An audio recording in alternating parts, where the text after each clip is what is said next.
you.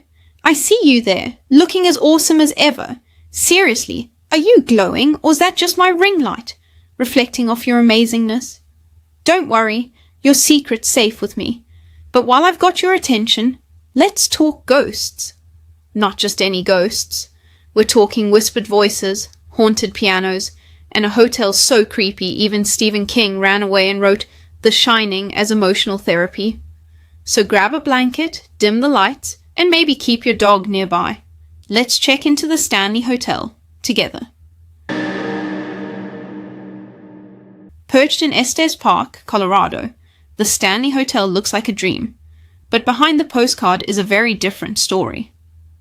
Meet Freelan Oscar Stanley. In 1903, he was told he had months to live. Tuberculosis. His prescription? Colorado mountain air.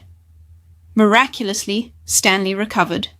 And in tribute, he built a grand hotel, elegant, majestic, and not entirely empty. It began subtly. Housekeepers hearing voices, guests feeling watched.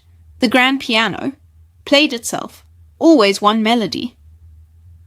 In room 407, invisible hands tuck in guests.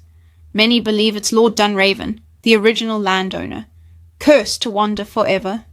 Guest letters from the 1920s whisper the same tale. Footsteps, whispers, shadows in the mirror. Room 217, where the line between fiction and horror blurred. In 1974, Stephen King and his wife checked in, alone. That night, King dreamt of his son being chased down the halls. He woke, and The Shining was born. Elizabeth Wilson, the maid electrocuted in a 1911 gas explosion, is said to still tidy the room. Lights flicker, items rearranged, footsteps echo from nowhere. Once for children and nannies, the fourth floor now echoes with giggles and sprinting footsteps. From no one. Guests report being tucked in by cold hands. EVPs captured whispers, "Go now," but no one ever does. In 2006, during a blizzard, the hotel lost power. A porter went to the basement to reset the breaker. He saw 5 figures dressed from another era, staring at him in the dark. Motionless. Silent. He quit the next morning. The Stanley isn't just haunted, it's aware. Guests dream the same dreams, nightmares that feel written. You don't just visit the hotel, you become part of it. The Shining was fiction, but the source, real. King left, but others stayed. Writers, tourists, paranormal teams, all drawn in, some never the same. The most terrifying hauntings don't happen when you're awake. Multiple guests report the same dream.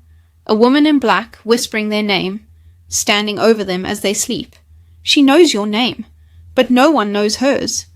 In the tunnels under the hotel, there's a mirror. Guests who stare into it report visions, or nothing at all. Just silence. One man stared for hours. The footage shows no movement. When asked, he simply said, "It showed me something I can't forget." Some believe the Stanley is not haunted, it's dreaming. And you are the dream. When you check in, you don't just become a guest. You become part of its memory. One room has no number, only a brass key that says "Do not disturb." A bellhop opened it once, found hours later, shaking, whispering, "It's not a room, it's a door." Guests leave, but some never really do. Nightmares linger, whispers follow, a melody plays on the wind, and some never remember checking out at all. Harold Beeson checked in, alone, no checkout record, no belongings. But every year his table is set, coffee, hot, steam rising. A hidden library, books with your name on the spine. Open it and it reads your thoughts, your past, your fears. And the final page says, "They shouldn't have opened this." Time is fluid. Guests forget what day it is, or how long they've been inside. One man lost 6 years. Wrote, "It's always been winter in the red room. The hotel has no red room. Reflections out of sync. Doppelgangers walking the halls." A man saw himself wave before he did. His mirror smiled first. When the hotel chooses you, you don't leave. You become the sigh in the pipes, the hand in the hallway, the the song in the wind. Room 217 is gone, replaced by one marked. Inside, mirrors. Dozens of you, versions of who you were, or could have been. And the voice says, "You were always here." Whew! If you made it through all that without clutching your blanket or side-eyeing your hallway, I salute you, brave soul. So tell me, which part gave you the chills? The breathing ceiling? The mirror? Drop your favorite moment in the comments. I love reading them.